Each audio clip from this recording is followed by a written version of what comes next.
Los Angeles, a city known for its sunshine and iconic landscapes, found itself battling a terrifying new reality on January 7, 2025.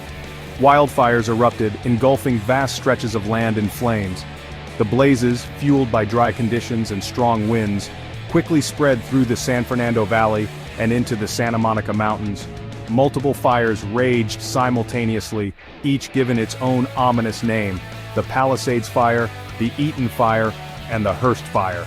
As smoke filled the skies, casting an eerie orange glow over the city, residents faced a desperate fight for survival.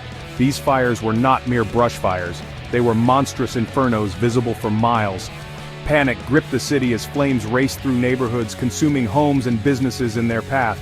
The familiar sounds of sirens and helicopters filled the air, a constant reminder of the ongoing battle against the relentless flames. Emergency alerts blared from phones and radios, urging residents to evacuate their homes and seek safety.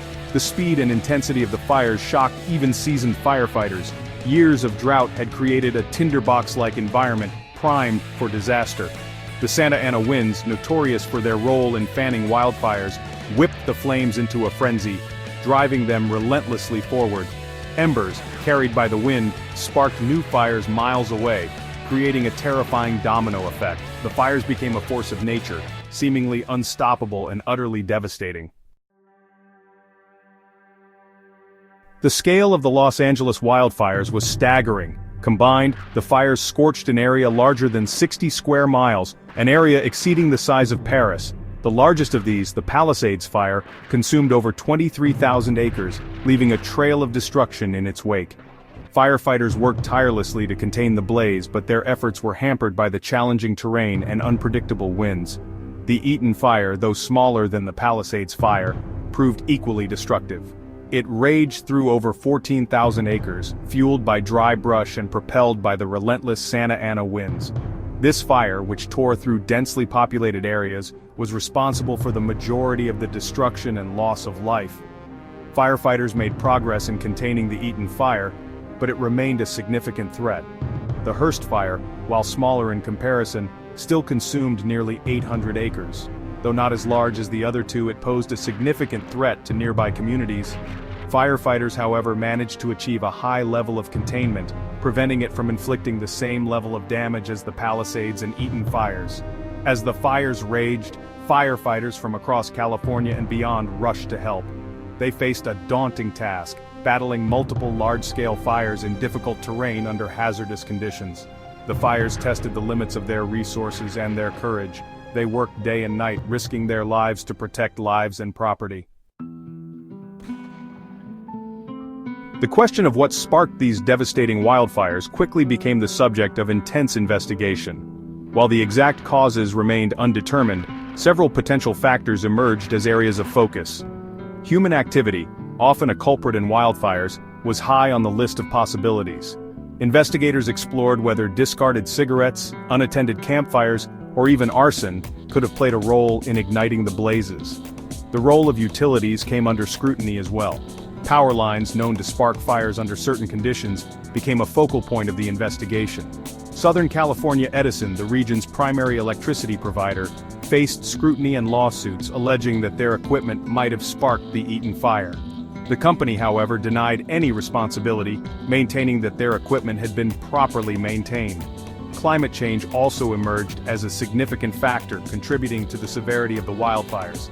Years of drought, exacerbated by rising global temperatures, had created a tinderbox-like environment in California.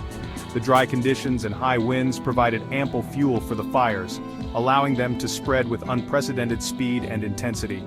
The fires ignited a debate about the role of climate change in fueling such disasters. Scientists and climate experts pointed to the increasing frequency and intensity of wildfires as clear evidence of a changing climate. They warned that such events would likely become more common unless drastic measures were taken to address climate change. The aftermath of the Los Angeles wildfires was nothing short of catastrophic. The fires claimed the lives of at least 24 people, with dozens more still missing. The human toll of the disaster was immeasurable, leaving behind grieving families and a community grappling with unimaginable loss. The fires also displaced tens of thousands of residents, forcing them to flee their homes and seek refuge in shelters. The physical damage inflicted by the fires was equally staggering. Over 7,000 structures, including homes, businesses, and critical infrastructure, were reduced to rubble. The fires left behind a trail of destruction that stretched for miles, transforming once vibrant neighborhoods into desolate landscapes. The economic impact of the fires was expected to be massive, with estimates reaching into the hundreds of billions of dollars. The fires also dealt a blow to the region's cultural heritage. The Palisades fire destroyed the music catalog of famed composer Arnold Schoenberg, a significant loss for the world of music. Irreplaceable artifacts, historical documents, and works of art perished in the flames, leaving a void in the city's cultural fabric. The recovery process promised to be long and arduous. Rebuilding homes, businesses, and lives would require a monumental effort, one that would test the resilience of the community. The scars of the fires, both physical and emotional, would likely remain for years to come, a stark reminder of the devastating power of nature.